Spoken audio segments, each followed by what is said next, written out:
This series of videos that I am posting on Sundays these days has to do with how I do it, how I beat diabetes, and primarily it has to do with the things that I eat, the foods I eat that enable me to keep my glucose low. And one of the things that made me a bit hesitant to do a series like this is that you will find my menu rather boring because I often repeat it. And it's not all that elaborate, but it works. And for me, I am much more interested in a low spike lifestyle than keeping my meals all new and fresh and exciting with all kinds of ingredients and exotic recipes. So here is one of the most basic meals that I eat all the time, and that is the lowly hamburger. You got that right, the lowly hamburger. And the thing about hamburger is it doesn't raise my blood sugar.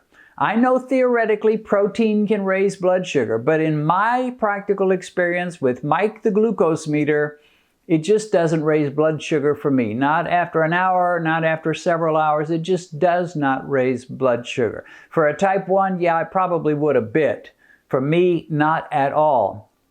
Now, one of the keys to low spike meals is to focus heavily on the foods that don't spike you. And if you have any foods at all that even have the slightest tendency to raise glucose, you go light on those. So small portion of anything that could possibly raise your glucose, and a big heavy focus on things that just don't raise it at all. And for me, that's where a hamburger comes in.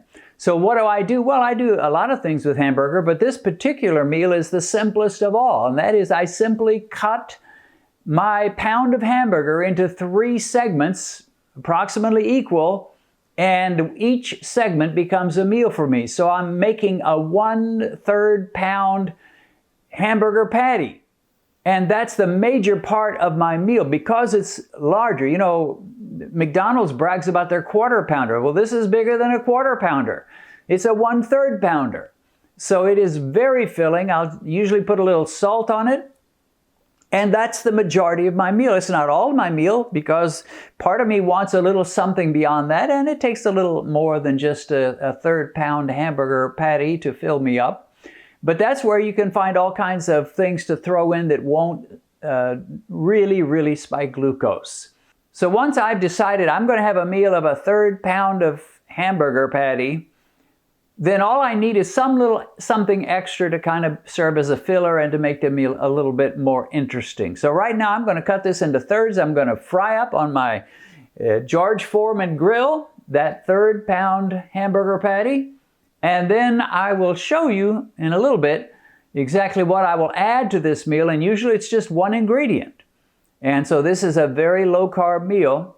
And my blood sugar almost always has very little spike when I have a 1/3 pound hamburger patty and something else that's also relatively low carb. I'll be back in a minute. So my hamburger is ready, and all I need to do is add one side, and there's just any number of sides that could be added to it. A salad would be a good example. Or keep these on hand if you can get them, a block of cheese. Just cut off a chunk of cheese. You got your chunk of cheese, you got your hamburger, which don't think of it as a hamburger, think of it as a steak. You might call it a sirloin steak, a hamburger steak. But anyway, a chunk of cheese would work. You could use any kind of vegetables that are low-carb vegetables, like green beans or any others you can think of. There's just any number of them. And then the one I'm going to have today is a low-carb blueberry muffin. And this would have a few carbs to it, no doubt about it, but not nearly so many as a regular blueberry muffin. It's amazing. If you look up just the blueberry muffin mixes in the stores, the regular kind, there's something like 50 grams of carbs for one lousy little blueberry muffin. This one might have, I don't know, 7, it's just a guess, 7 grams of carbs or net carbs. So not nearly as many. So one hamburger patty, essentially no carbs.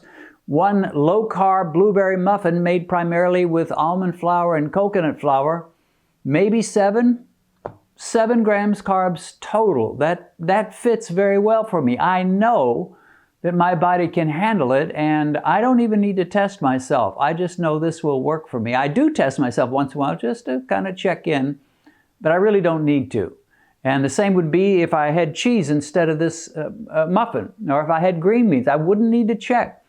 Some people complain and say, oh, you're just saying we should check all the time. Well, let me just clarify that. At the beginning of your journey, as you're trying to figure out what you can eat and what you cannot, then you ought to be testing all the time. But after a while, you get things figured out. You don't need to test that often. Sometimes I test not because I really need to, but just out of curiosity. And, you can do that. But the idea that you've got to become some fanatical tester for the rest of your life is not true. Once you get to a certain level where you know how foods affect you, your testing numbers are going to go way down. Your testing strips can go way down. No, I don't think we ever should give up testing.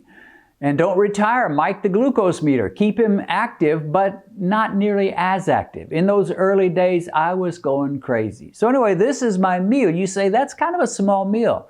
Yeah, it is. Normally this would be a dinner meal. I'm eating it for lunch because I just wanted to set up the cameras and all, and it was just too much of a hassle to do it in the evening. In the evening, I just want to have my dinner and relax, so I'm doing it as my lunch. But normally this would be a dinner meal, and I will get more nutrition and maybe a few more carbs for my lunch.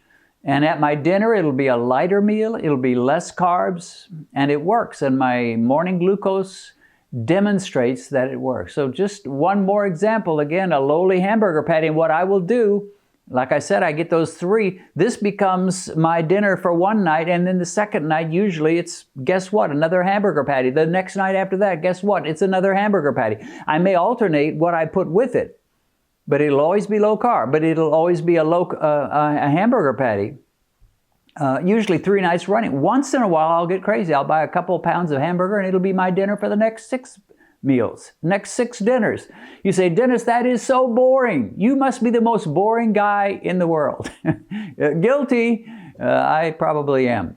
But it works. And to me, at my age, I'm much more concerned about just keeping things low carb and low glucose and low insulin than I am about dazzling my taste buds and having exotic meals every night.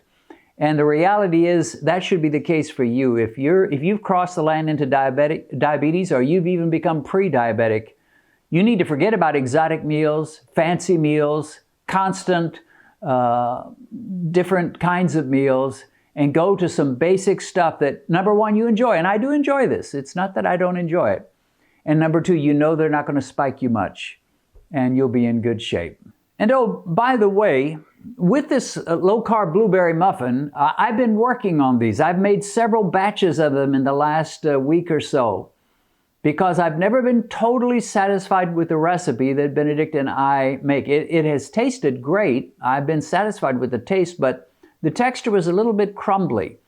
And I wanted something a little more solid, and I'm about there. And when I get there, I will make a video on my perfected version, in my own mind, of the low-carb blueberry muffin. But this one, like I said, I think I'm about there. It tastes great, and it's not crumbly.